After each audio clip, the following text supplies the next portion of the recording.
No vídeo de hoje, estaremos apresentando o prefácio de Júlio Evola ao Magnum Opus de Oswald Spengler, O Declínio do Ocidente.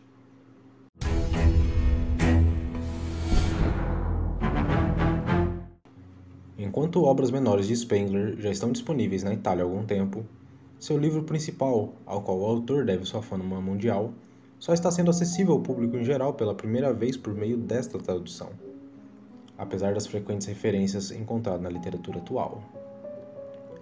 Pode-se pensar que esta publicação tem uma certa relevância hoje devido ao fato de que o mesmo estado de espírito que ela representa reapareceu no rescaldo da Segunda Guerra Mundial. O mesmo colapso de valores tornou-se evidente, a mesma sensação de crise geral da civilização se intensificou. Essas foram as características que marcaram o período pós-Primeira Guerra Mundial, lançando as bases para o sucesso da obra de Spengler e emprestando um valor simbólico ao seu título O Declínio do Ocidente. Em parte, isso é verdade. No entanto, também é verdade que os temas que inicialmente continham um senso de originalidade na recepção inicial do livro agora se tornaram quase clichês, representando os primeiros indicadores barométricos de uma mudança na sensibilidade histórica para longe do otimismo histórico progressista anteriormente dominante. Entretanto, esses temas têm se repetido e desenvolvido de diversas formas através de uma vasta literatura, mais ou menos extemporaneamente. Assim, uma avaliação equilibrada e objetivamente crítica de tais conceitos é agora imperativa. Em segundo lugar, o título do livro, como o leitor verá, corresponde apenas parcialmente ao seu conteúdo. Não é apenas um esforço para destacar sistematicamente a natureza crepuscular da civilização ocidental em seu fim. Em vez disso, representa a exposição de uma filosofia pessoal em geral, onde a filosofia e a morfologia da história do mundo são meramente uma consequência, e as visões spenglerianas sobre o declínio do Ocidente e as formas nas quais nossa civilização pode chegar ao fim também são secundárias. Consequências de ordem, por assim dizer. E dentro desse sistema filosófico pessoal, há muitas coisas de valor altamente discutível. De modo geral, pode-se dizer que o mérito mais evidente de Spengler reside em seu ataque à concepção linear e progressiva, e também dialética pós-hegeliana, da história. Ele desafia a ideia de que existe uma história singular, que abrange toda a humanidade e se desenvolve de um estado de civilização menor para um maior, em evolução indefinida. Outro mérito de Spengler é apontar o provincialismo intelectual de certas historiografias, onde qualquer coisa fora da história ocidental, confinada ao esquema convencional do antigo medievo moderno, seria mais ou menos irrelevante e marginal, se não completamente inexistente. Em contraste, para Spengler, a história se fragmenta em cursos cíclicos fechados e descontínuos, cada um correspondendo a uma civilização específica e irreproduzível. O ciclo da civilização ocidental, ou euro-ocidental, é apenas um ciclo particular sem qualquer posição privilegiada. Como todos os outros ciclos, o ciclo de nossa civilização também teve um começo específico e terá um fim inevitável. Diferenciado das formas de existência ahistóricas, as civilizações, tendo cumprido seu tempo, dissolvem-se neles. A concepção spengleriana é inteiramente baseada em uma analogia orgânica. De acordo com Spengler, o fenômeno primário da estes são concebidos como organismos que, apesar de serem de ordem superior e de caráter superindividual como todos os organismos, têm uma duração finita e apresentam fases de desenvolvimento bem definidas. Assim como os organismos visíveis, as civilizações têm juventude, um período de maturidade, um período de florescimento, seguido de velhice e levando ao declínio. A morfologia da história mundial visa identificar a recorrência dessas fases em vários ciclos de civilizações dentro de um sistema de correspondência e sincronismos que se entendem para além dos domínios da arte, pensamento, ciência, religião, ética, direito e etc. Dissolvido um destes organismos, outro surge numa paisagem diferente, repetindo o mesmo ciclo sem continuidade com o anterior, a partir de uma nova ideia original e irreprodutível. Cada ciclo de civilização expressa uma ideia específica ou alma em suas artes, guerras, pensamentos, arquitetura, economia, ciências e assim por diante, conferindo um caráter simbólico a todas essas manifestações. Nada realmente passa de uma civilização para outra. O que uma civilização pode tomar emprestado da outra é assimilado em uma função diferente, de acordo com uma ideia diferente. A ideia específica dessa civilização, imbuindo-a de um significado diferente, uma qualidade diferente. Por exemplo, o cristianismo como foi adotado na civilização euro-ocidental, ou o cristianismo católico germânico, é fundamentalmente diferente do cristianismo original. De acordo com Spengler, cada civilização não só tem uma visão de mundo distinta e concepção de vida decorrentes de seu primeiro símbolo, mas também uma ciência diferente, matemática, física e assim por diante. Não há matemática singular ou universal, pinturas, leis, economias, etc. Em vez disso, existem diversas matemáticas, diversos estilos de pintura, diversas economias, diversos sistemas jurídicos, cada um com um espírito, sentido e valor simbólico diferente. Assim, somos confrontados com a concepção pluralista e, portanto, relativista, onde o positivo se confunde com o negativo. Se é válido quebrar o círculo mágico que leva a interpretar cada civilização à sua maneira, desconsiderando sua originalidade, fica evidente que a excessiva ênfase na descontinuidade e, particularmente, a afirmação de Spengler de que toda verdade e todo entendimento são historicamente condicionados e sujeitos à lei irrevogável da civilização a quem pertencem, leva a uma impossibilidade metodológica. A rigor, a pessoa estaria condenada a compreender verdadeiramente apenas a sua própria civilização. Desde o início, a suposição de Spengler de aprender a alma e a ideia orientadora de civilizações diferentes para a nossa parece absurda. Além disso, seguindo a lógica de Spengler, nós, os ocidentais, nos encontraríamos em uma situação particularmente desfavorável a esse respeito, pois o personagem histórico que tudo concebe em termos de relatividade perspectivista seria específico de nossa civilização. Neste caso, as premissas precisariam ser invertidas. Para cumprir a tarefa de Spengler, delineou, o indivíduo das civilizações que ele rotula de ahistóricas ou atemporais seria muito mais qualificado. Tal indivíduo também pode ser descrito como o homem tradicional. Libertado em maior medida do demônio da história, tal indivíduo possuiria a capacidade de um olhar livre e objetivo, capaz de aprender as diferenças sem distorcê-las. Além disso, o homem tradicional, o responsável por visões históricas e mitos de uma vastidão que não encontra paralelo em nenhuma das filosofias modernas da história, com exceção de Guénon, que reviveu as tradições. Exemplos incluem nas doutrinas das 4 eras, que possuem um caráter universal como foi formulado por várias civilizações, a doutrina do Grandiano. E, por outro lado, o destino dos indivíduos modernos de sofrer condicionalidades históricas em suas percepções é real e é ilustrado pelo caso do próprio Spengler. Toda a sua exposição está enraizada em uma filosofia de vida irracionalista, um evidente produto ou subproduto da última civilização europeia. Esta filosofia é a última entre aquelas que podem nos ajudar a entender o espírito de outras civilizações ou outras fases de uma civilização, por exemplo, a partir da nossa Idade Média. Em relação ao desenvolvimento cíclico de civilizações individuais, Spengler introduziu uma distinção e uma terminologia correspondente de valor discutível. Kultur, cultura, contra Zivilisation, ou civilização. Em todo caso, a fase Kultur é qualitativa e diferenciada, ligada aos símbolos primordiais do castelo e do templo, centrada nas 2 castas primevas, da nobreza e do sacerdócio, enfatizando os valores da raça, a tradição, costumes vivos, um senso de destino e intuição artística.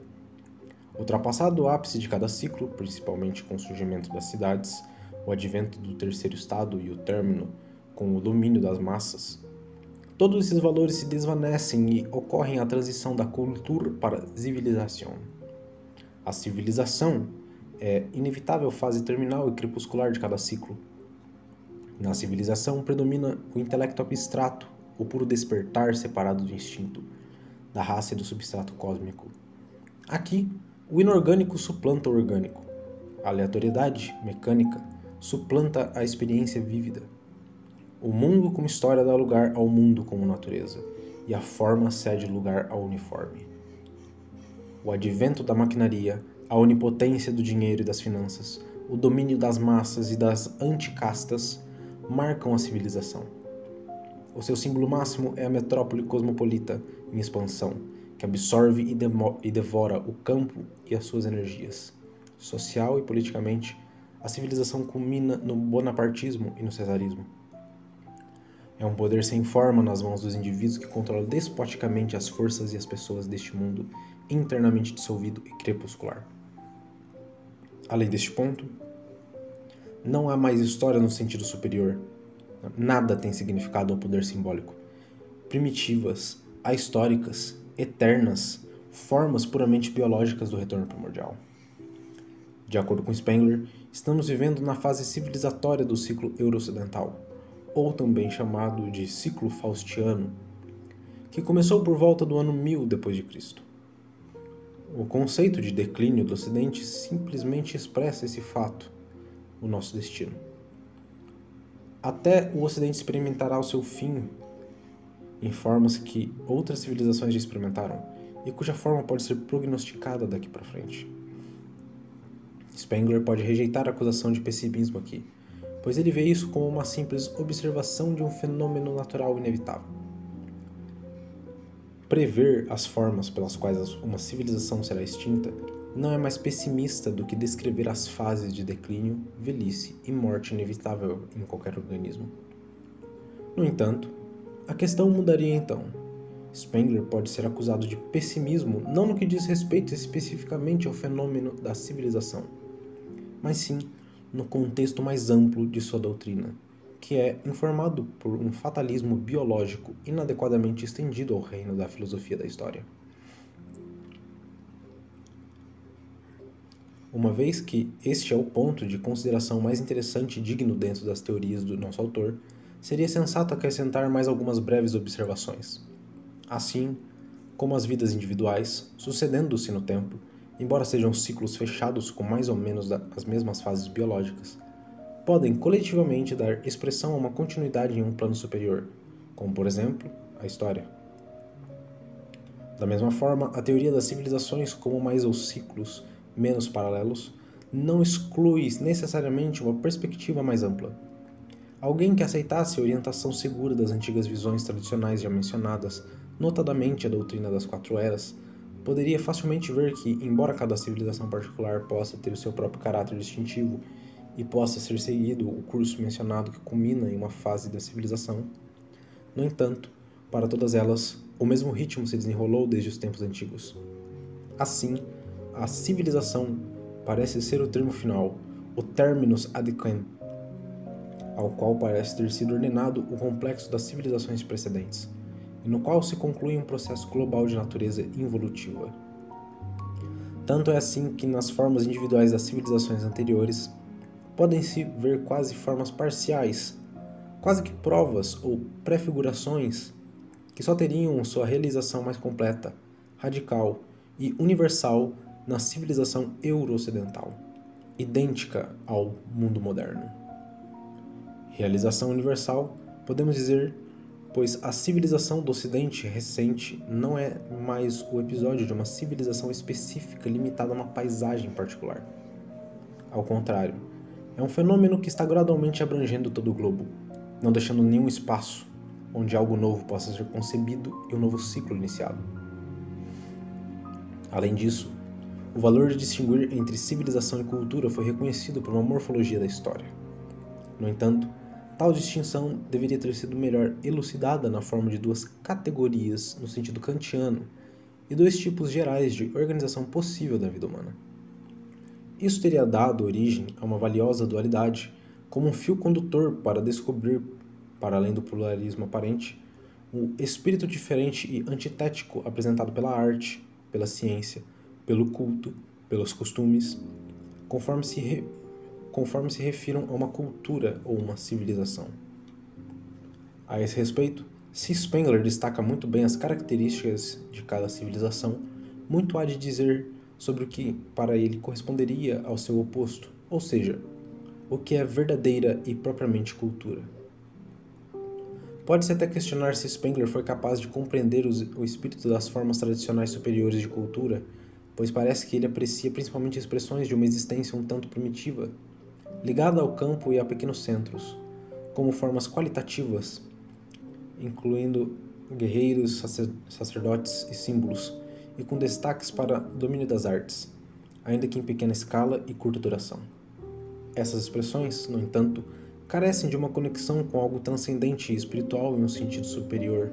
A filosofia de vida de Spengler o leva a apenas sentir o valor do que é vitalmente confuso, o que é vívido irracionalmente e quase inconscientemente. As formas de uma consciência superior e de uma transcendência desvinculada da vida, que ordena e domina a vida e existiam no seio de todas as grandes civilizações tradicionais, já estão incluídas por ele na fase de degeneração urbana, desprendimento das origens da tirania que intelectualizou o ser vigilante e exerce sobre o substrato materno da vida e do ser. De passagem, pode-se dizer que esta é a razão pela qual Spengler, embora dê grande importância ao mundo dos símbolos e mitos, não se alinha com a tendência tradicionalista que atribui a esse mundo um conteúdo metafísico. Para Spengler, símbolos e mitos têm mais ou menos o mesmo significado vital e confuso que lhes é atribuído por irracionalistas e psicanalistas. Eles são manifestações do substrato inconsciente da vida, algo que existe não no além, mas dentro do reino de cada indivíduo normal e desperto. Vale ressaltar que não há referência a Vico na obra de Spengler. Ele ignorou completamente as ideias de Vico ou optou por manter silêncio sobre este pensador, cuja teoria das recorrências históricas carrega analogias com as de Spengler, mas com a vantagem de categorias históricas mais bem definidas, apesar de várias imperfeições e digressões. Essa superioridade decorre do fato de que Vico se inspirou em uma das formulações da antiga doutrina sobre a sucessão cíclica das fases individuais da civilização em um sentido involutivo. Como se sabe, Vico distingue no desenvolvimento cíclico entre o período sagrado e o heróico, que então transita para o período meramente humano e racionalista, também conhecido como barbárie da reflexão, aproximadamente equivalente à fase de civilização de Spengler. A sua obra coloca excessiva ênfase em considerações relacionadas com o domínio das artes, em particular as artes interpretadas no sentido humanístico. No geral, tem-se a impressão de que sua morfologia quase se reduz a uma psicologia das civilizações.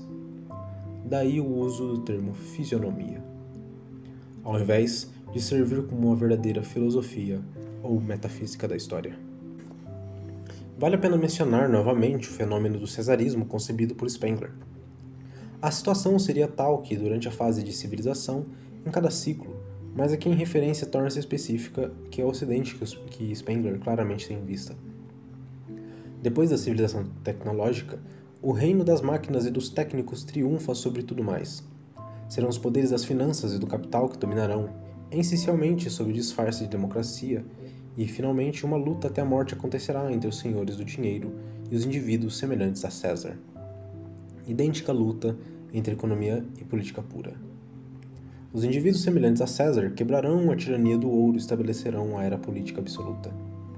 Aqui surge uma curiosa e contraditória interferência de motivos, porque, neste ponto, de acordo com Spengler, os valores éticos de raça e tradição também reviveriam milagrosamente, embora não esteja claro como tais valores poderiam ter sobrevivido às destruições que caracterizam toda a fase exausta da civilização. Não é aparente como se pode esperar que esses grandes indivíduos desenvolvam um senso de responsabilidade, honra e cuidado por tudo aquilo que, com seu poder absoluto, arrancaram do domínio do ouro e trouxeram de volta a soberania do puro princípio político. O cesarismo spengleriano é essencialmente definido como o poder sem forma de indivíduos individuais. tendo como pano de fundo a filosofia de Spengler, que enfatiza a primazia da realidade e dos fatos sobre a verdade, o poder sobre os princípios e a vida sobre qualquer forma de existência superior. Isso prepara o terreno para o maquiavelismo descarado e o prognóstico profético, quando explojado de enfeites, simplesmente nos apresenta o totalitarismo razoavelmente visto como um fenômeno inevitável em tempos de civilização. Acrescentar valores tradicionais e aristocráticos torna-se absurdo. Nesse caso, não se trataria mais do indivíduo César, supondo que se siga Spengler em uma interpretação abusiva e unilateral de César, ou mesmo de uma figura napoleônica, mas sim do arquétipo de um líder legítimo ou soberano. Esta ambiguidade poderia talvez estar relacionada ao efeito que a teoria de Spengler sobre a tardia era cesarista teve sobre Mussolini? É por isso que ele queria que a obra de Spengler, O Declínio do Ocidente, onde essa teoria é enfatizada, fosse traduzido para o italiano. Provavelmente porque ele se via como um dos novos grandes governantes, funcionando sobre o princípio político absoluto. No entanto, deu pouca atenção ao papel histórico que, apesar de tudo, o cesarismo preenche na teoria de Spengler. É intrínseco à atmosfera de uma civilização moribunda, completamente degradada e dessacralizada. É verdade, porém, que, seguindo Spengler, haveria apenas uma ética, um imperativo, o biológico, para perceber o que corresponde à fase cíclica em que se encontra vivendo. De fato, a alternativa poderia ser enunciada assim: ou não ser nada, ou ser o que um determinado período histórico exige, em todos os domínios, sob disfarce do destino.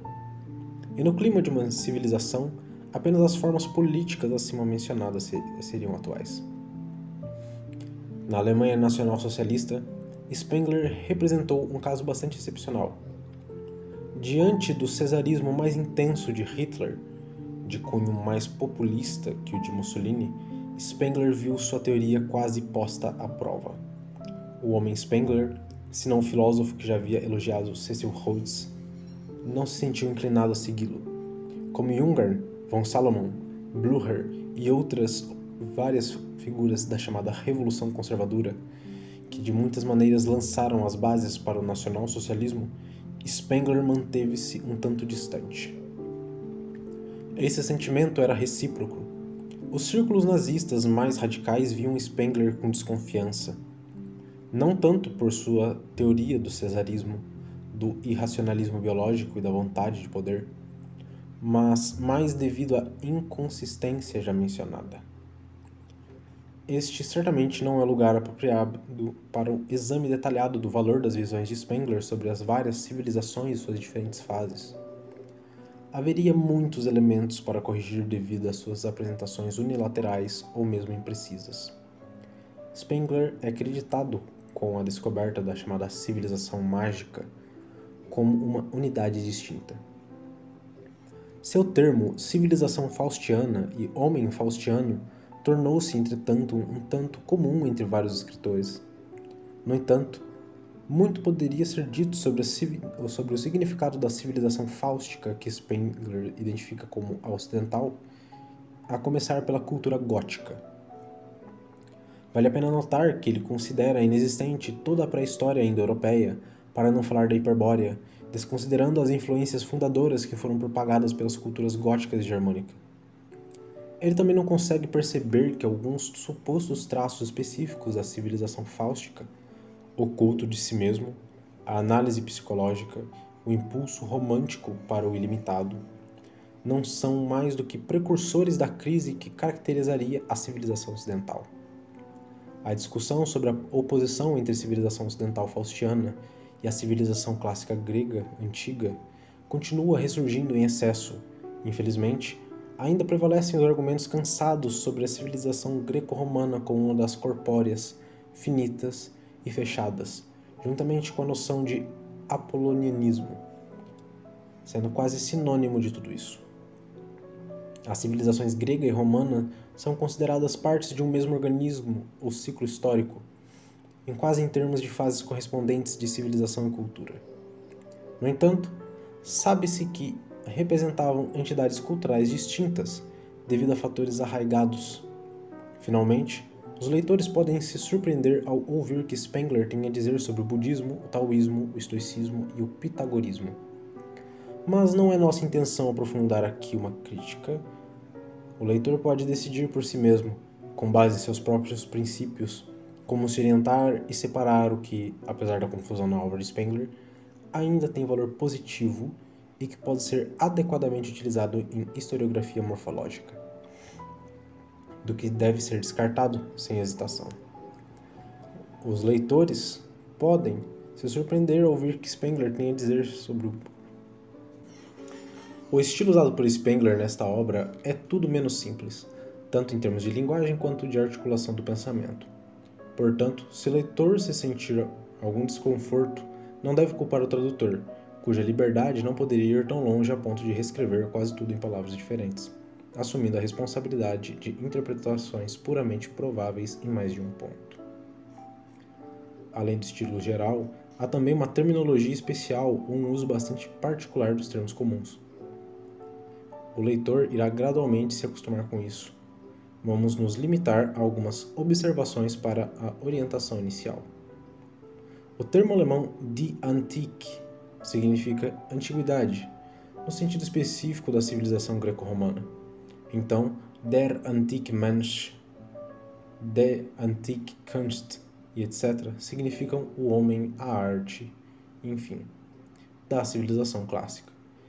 Spengler usa o termo justamente nesse sentido e se opõe ao uso da expressão antiguidade clássica.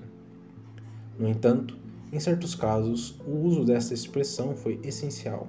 Caso contrário, o único termo italiano disponível é antico, ou antigo. No entanto, é importante reiterar que, para Spengler, a civilização antiga não se refere a todas as civilizações do passado, mas apenas à antiguidade greco-romana. Quando Spengler fala de civilização ocidental, ele se refere ao ciclo da civilização faustiana ou euro-ocidental, e mais tarde também americana, que ele acredita ter começado por volta de 1000 d.C. Não abrange todas as civilizações ocidentais em diferentes períodos históricos. O termo alemão Landschaft significa paisagem. No entanto, Spengler o usa em um sentido complexo, não apenas de maneira pitoresca ou panorâmica. Ele se refere à natureza particular, entendida como uma combinação não só de fatores geográficos e climáticos, mas também psicológicos e espirituais, que constitui a terra-mãe de uma dada civilização. Tradutores para outras línguas usaram os termos correspondentes como paisagem em francês e paesaggio em italiano. Os termos Erleben e Erlebnis referem-se à experiência vívida e muitas vezes representam desafios nas traduções do alemão. Dada a filosofia irracional de Spengler, esses termos aparecem com frequência ao longo de sua obra. Eles contrastam com o uso curioso de Geist e Geistig, significando espírito e espiritual, que são frequentemente empregados para denotar o oposto de Erleben, abrangendo aspectos intelectuais, racionais, abstratos e cerebrais. Para evitar confusão, os tradutores às vezes tomam a liberdade de usar essas expressões mais apropriadas.